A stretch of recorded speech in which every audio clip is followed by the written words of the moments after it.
and fitting to praise him. Fred Hodges, KKVV, Las Vegas.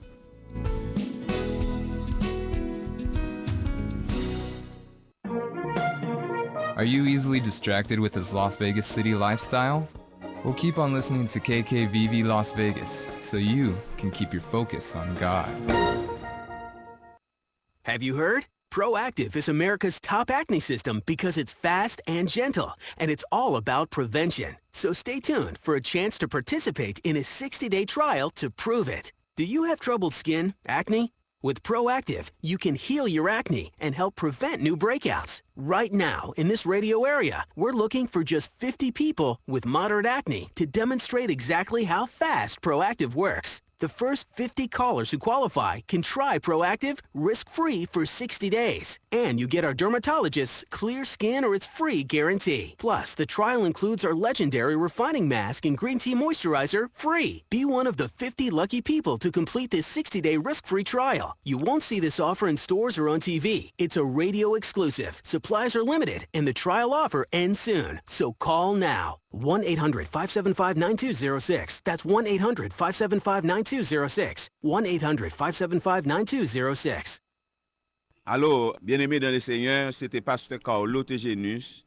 Donc, nous avons une nouvelle émission dans Radio ça, qui c'est Radio l'Évangile de Las Vegas. Qui a commencé demain samedi à 7h. Pas oublier, radio, c'est Radio l'Évangile de Las Vegas. On a commencé demain, si Dieu veut, à 7h du soir. Donc, mes chers et sœurs dans le Seigneur, donc, veillez à l'écouter parce que ça c'est Radio Panon, Radio l'Évangile de Las Vegas, qui c'est dans KKVV Las Vegas. Merci, que mon Dieu bénisse nous. Tom Cantor comes from a long line of Orthodox rabbis, but the Messiah made him a friend of God. Hi, I'm Tom Cantor. Picture yourself waiting for your friend to arrive at the airport. Your eyes pass from person to person. Suddenly, eyes meet, you smile, you found your friend. If that person was God, would you both say friend? Join me to start or deepen your personal friendship with God. Don't miss Friendship with God every weekday afternoon at 5 p.m. on KKVV.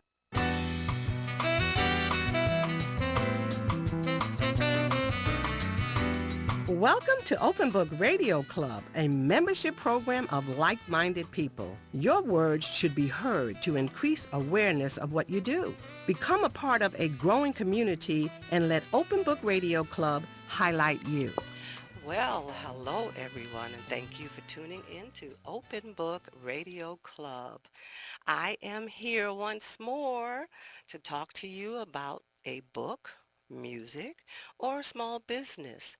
We are here every Saturday at 2:02 p.m. Pacific Standard Time.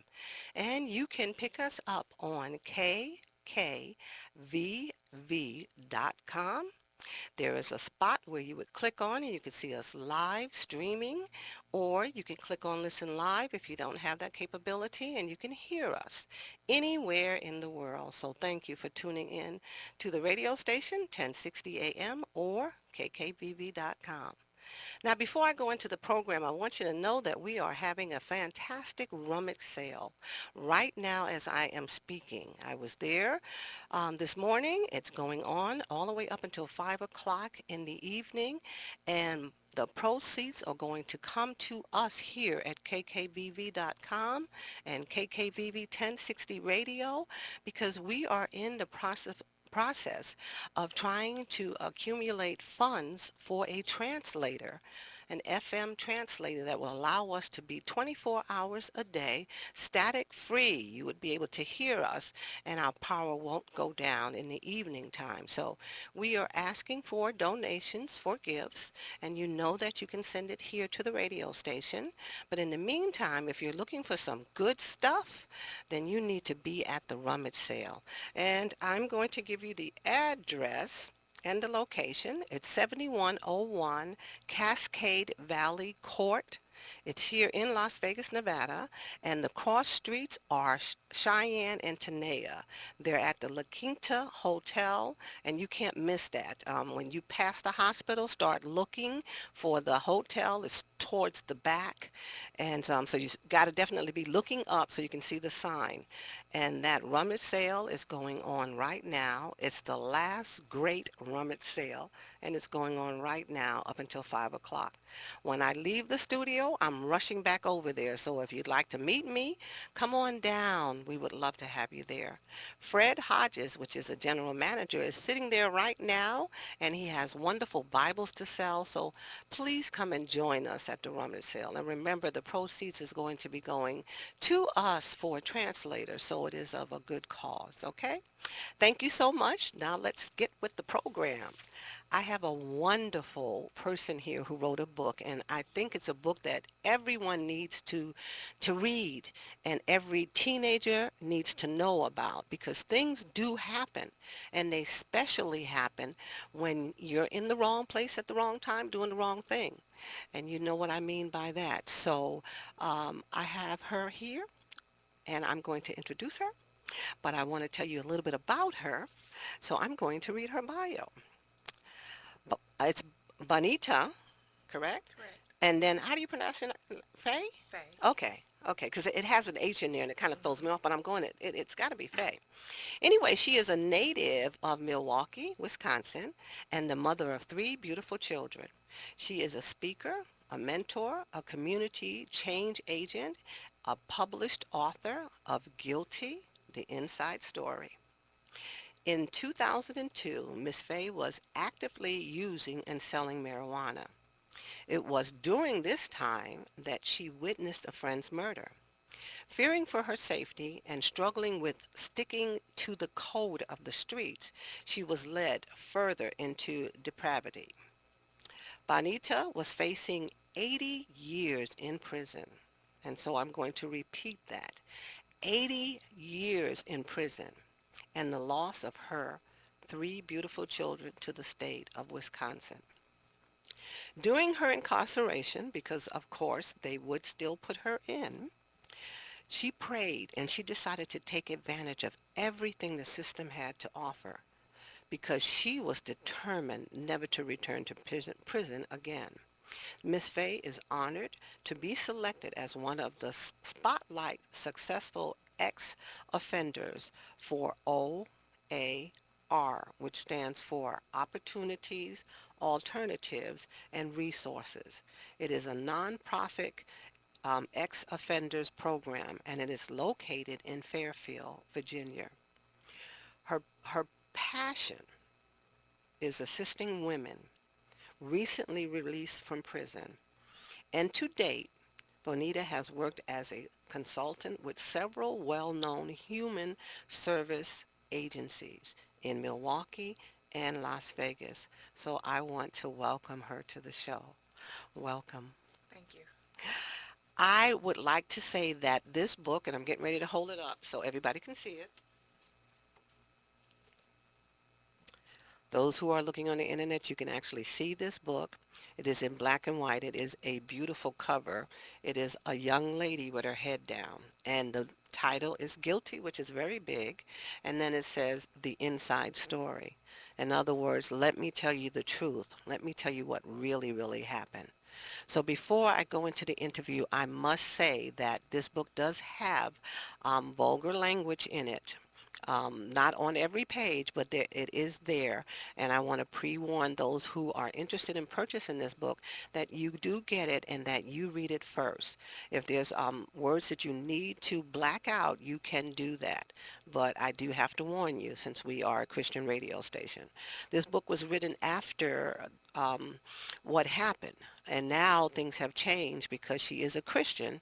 And I'm sure that if she had to do over again or would do over again, she would definitely use the language. But it needed to be said so that you can understand the pressure and the story of what real life is when you're in the wrong place at the wrong time.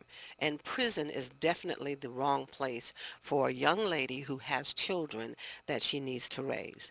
So, Bonita, I thank you so much for taking the time to just even tell your testimony, because it's going to help so many people to know that you can start off being right and doing right, and an incident can happen that will cause you to go the other way. And the next thing you know that you're lost in whatever it is that you're doing. And that's what I found when I started reading this, that, wow, this could have happened to me. So please just briefly tell your story, just briefly, because I do have some questions, but I want the audience and the listeners to understand that you were a mother, you did have kids, you went to work, you cooked and cleaned, but something happened to cause you to start smoking the marijuana. And then, of course, as the devil says, once I get you doing one thing, then I can get you doing the next thing and the next thing and the next thing, and that's his whole goal. So then you started selling it, and then things got worse and worse, and the next thing you know, you're in this situation. So Absolutely. I'm going to ask you to come into the mic, because I want them to be able to hear it very clearly without any low soundness, as you see I'm speaking. Okay. Go right ahead. Tell them just a little bit about it. It happened in 2002. I was a travel agent, and so I came to Las Vegas as part of my job to experience the hotel and the life in Las Vegas. And so my back started bothering me, and I kept explaining to my supervisor that I was having this pain, and she would not allow me to switch into gym shoes. I had to keep on my dress shoes, even though we walked the whole strip. And everybody in Vegas knows to walk from the MGM down to Treasure Island is quite a walk, which I didn't know because I had never been here before. And so by the time I got home, I could hardly walk at all, and the pain was shooting down my leg and actually into my foot. So as soon as I got off the plane, I found myself in the emergency room. And so I had to file workers' comp. And so I kept trying to go back to work and go back to work, and I just couldn't. I was in so much pain. And so I just started smoking a lot of marijuana. And I found that when I smoked it, I could function. I'm not bragging about the fact that I smoked it, but it did alleviate a lot of that discomfort for me. And so it allowed me to interact with my children. It allowed me to cook, to go shopping, and to have a life that I wasn't having when I was in that kind of pain. And so eventually I was smoking so much marijuana that a friend of mine offered for me to sell it because they had actually discontinued my workers' comp. And so I had applied for W-2, and Wisconsin was the pilot state for that with our governor, Tommy Thompson, at the time. And so they actually told me that I was overqualified for welfare. So I couldn't get welfare. I couldn't get workers' comp. I couldn't get unemployment because I couldn't work. And so I just basically felt that my back was against the wall. I had an eviction notice. I had my children. Plus, I had 3 of my godchildren in my custody. And I just wanted to be able to take care of my family. Yes. And so that's why I said that this is a wonderful testimony, because we can all start out trying to do the right thing. But with that, you need people, that's going to be supportive. That's why when we say, Christians need to gather together and meet together and go to church, there's a purpose for that, because when you fall, they're there to pick you up. But if you don't have that basis, then you have no one. And you said they didn't, and I read that part. I read that part where I was saying she couldn't get help anywhere. They turned her down here, and she's got kids. I don't understand this. But anyway, I want to start off with questions that I know the listeners are going to want to ask. And I will give out the telephone numbers right now, just in case you just heard something and you want to call in and ask that question before you forget. Our telephone number is local here. It's 702-650-5588. 650-5588. And then if you are listening on the internet or long distance, it's 1-800-366-8883. Okay? If you have a question you would like to call in. My first question is, what caused you to be in an environment where you put yourself at jeopardy? Now, I understand you was in pain, but how did you get to the point where you found somebody that you can even buy the marijuana from? That's my question, because I wouldn't have known to go that. I'd be at the doctor's, give me some pain pills, give me some Loratabs, give me something. But you were you found where you can go to get that. So how did that occur is the question. I was on a lot of prescribed pain medications, and I had gone to a lot of specialists. I was seeing a neurosurgeon, and they just kept pumping me full of drugs, and all they made me do was just sleep all the time, and they didn't necessarily alleviate the pain that I was experiencing. And so I wasn't an angel. I'm originally from the streets. I was involved in gangs. I've struggled out there, but I always had sense enough to know that I needed a job to take care of my family. And so I knew people that sold marijuana, and I don't hide that fact. Okay. And that's fantastic to Hmm. know. It's always good to be honest, you know. And if you want something bad enough, you can find it. I'll Absolutely. give you an example. She had given me the information, and this was sort of like getting a hold of her real quick, and I needed a copy of her book to put on Facebook. And so I need a copy of your cover. She said, well, when I get back to the office, I'll send it to you. I had already gotten a copy, put it on Facebook. So I'm saying whatever you're looking for, you can find. So Absolutely. that's what you're saying. And when you're using drugs, you can just pull up on the block and you can usually ask people in certain neighborhoods who got that loud or who got that weed, whatever they call it, and they'll point you directly to the house. It's not a secret. Wow. Next question. How do you feel now about the street code of not talking about this murder? Because remember when I read your bio, I said because of those things, they said it was your fault and you did it and you going to jail. Hmm. And you could have immediately said it wasn't me and I didn't do it and here's the person. So now that all that has taken place, you were incarcerated. How do you feel about that street code? I think the street code carries a double-edged sword because although they tell you that you can't talk about it, the street talks about it. Everybody was already talking about it, and nobody asked me what really happened. That my family was getting phone calls, my friends, the newspapers, news reporters, they had already developed their own story about what had happened, but nobody never stopped to ask me what happened. I was the only one that wasn't talking. Wow. So now that like I said, it occurred, you're saying because everybody knew about it, it's okay now to tell the truth and put it in writing. I think that enough time had passed. I had to heal first because it took me 7 years to write the book because I'd start to write and I would cry. And I knew that it was an assignment that had been given to me by God that I had to write the book, but it was just so painful. And so once I finally was able to complete the book, I think people needed to know exactly what I was experiencing, what I saw, and what that's like, so we can have a real conversation, even about some of the social problems that were involved in the book, and just that I feel failed me and my family. And so I figured it was time for me to tell the inside truth. And it's a play on words. It's not only about what happened inside of prison and with the murder case, but also what was going on inside of me and what I was thinking and feeling too. Yes. And that is so important. And I can just, well, I can't even imagine being there and being locked up and knowing that you're not in just a jail, but you're actually incarcerated in prison for something that you did not do. Now, would you tell the audience what it is that they said that you did that you didn't do? They accused me when they arrested me. They charged me with first degree murder, and it was my friend that actually ended up getting murdered. And so they said that I had set him up and that I was the reason that he ended up getting robbed and killed. And so they were charging me with his murder. So now this is a question that's not on here since you said that. Did they even look for the murderer at that point, or they was trying to put all the blame on you? They did look for the murder. They knew that it was someone else involved, and I did give them his name. And when they asked me what happened, I was so distraught and just so tired. I was actually happy when I got arrested because I was scared. I didn't know who was for me, and I couldn't trust anyone. And so I was happy.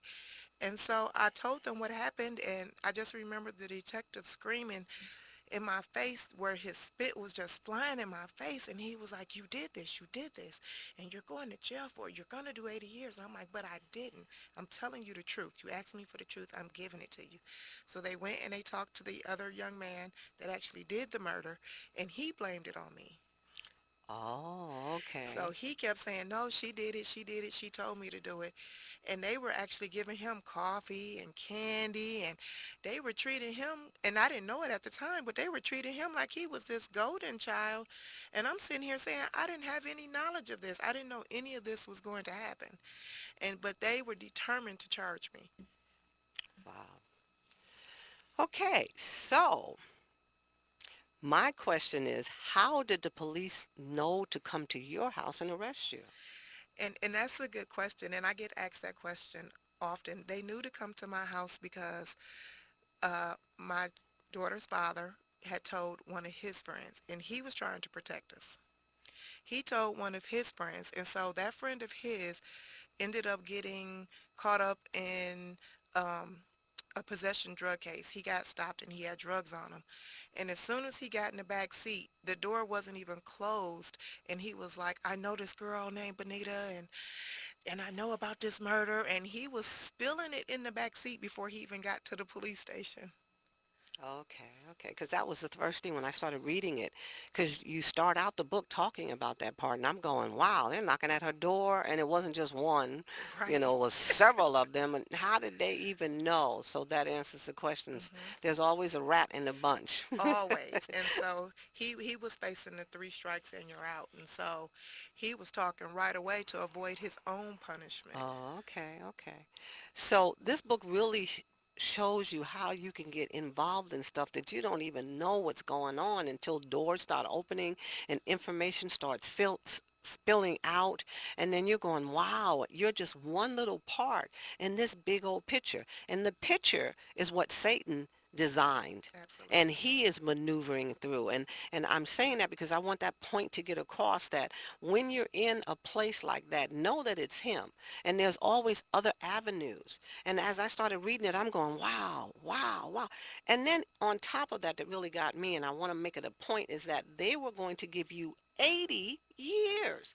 They might as well Yes. have just said life and then took a gun and shot you. And I actually climbed up on the desk and tied a sweater around my neck and was going to kill myself.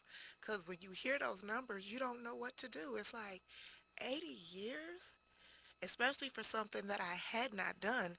But they were so determined to charge me that when they found out that they couldn't, because I started telling them things about the crime that only somebody who was there knew, like the fact that my friend still had money in his pockets, that he still had weed in his car. That's something that the young guy who robbed him and killed him didn't know, or else he would have took that.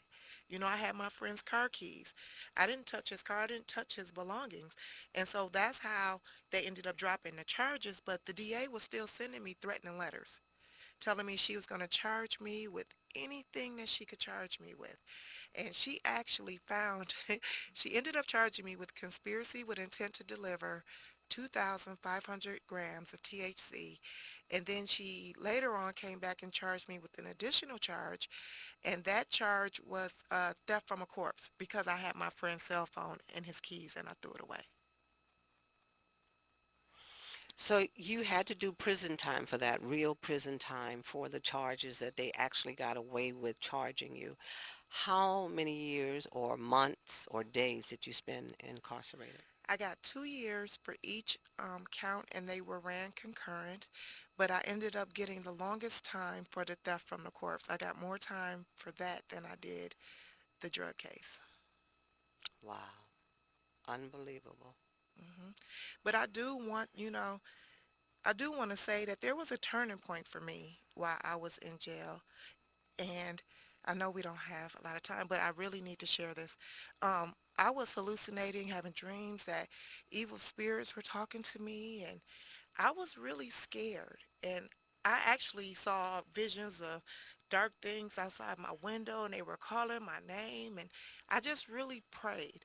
And one of the first you start off and you're begging God, God, please, please, please, please get me out of this, God, please. Hmm. Then you start bargaining with them. God, please, if you get me out of this, I'll do this. But in the end, I was so tired and so hurt and knew I couldn't fight. I just said, Lord, what do you want me to do? And the answer that he gave me, I thought he had lost his mind. I heard clear as day, plead guilty. And so that's what I did to those two charges. And I was like, Lord, wait, you won't plead guilty? No, that's the wrong answer. But I was obedient. Hmm. And it was from that day forward, I can honestly say my family has never been homeless again. We've never been hungry. And my life has been better than it has ever been. Exactly. Exactly. And I'm so glad that you had the opportunity to say that. Because as I said at the beginning of the announcement, when she was writing this book, she was putting in all her feelings. And remember, she's in a dark world at that point, smoking weed, selling weed, being with somebody who got murdered. I mean, she saw things that most people don't even see in a lifetime. And then God always picks you up. And usually that's when we come to him, when we have fell to the bottom, and he reaches out and picks us up. And that's what he did with you. And you are absolutely right, because I lived the same life. I don't care if he takes everything that I own, and there was one point where I didn't have anything. He still provides, Hmm. and I have enjoyed, just serving him and working for him. And it is fantastic. So, and he also gives you the opportunity to do something like this, because prior to that, you wouldn't even think to do it. Right. You might have started off writing this just to get it off of your conscience, and then you moved on. Anyway, we still have 3 minutes, so I'm going to ask you another question. You called what happened a nightmare. Was it a choice you decided to walk into with your eyes wide open, or it was just something that really did happen and it really was a nightmare? It was something that really did happen, and it really was a nightmare. Between taking the sleeping pills, the Ambien, and taking the Percocets and the Darvocets and the morphine shots, and I was just high all the time. Sometimes I didn't know if I was coming or going or what I had even did the day before. I just couldn't remember. Yeah. So you didn't walk into it with your eyes wide open. Right. If someone was interested in getting this book, I want to make sure we get that information out there so that they don't miss it. How would they get this book? And like I said, audience, I know that there is vulgarity in there, but you can just skim through that and black it out with a black magic marker. What I did is just substituted it for something else. When I started reading, I went, ooh, wow, ooh. And so I kept substituting. I mean, it's not like every page. But anyway, if you were interested in getting this book, you need to know where to go to. So what would they go to? They can go to my website, and that's www.change, the letter N, me.com. Say it again. www.change, the letter N, me.com. And if they order it that way, then I can autograph it for them and get it out to them the next week. Fantastic. Now, you do counseling. If they want to try to get a hold of you, is there a number that you can give them or another email address? They can reach me via my website. I actually have a contact page where they can shoot me an email directly from my website. And Okay. then that way I can get back to them right away. Fantastic. Well, I want to thank you for coming in. I want to thank you for writing this book. And audience, I do believe that it's something that you need to know, because it could happen to you, your grandkids, your children. Get the book. Benita, thank you so much. Audience, don't forget to tune in next week to Open Book Radio Club.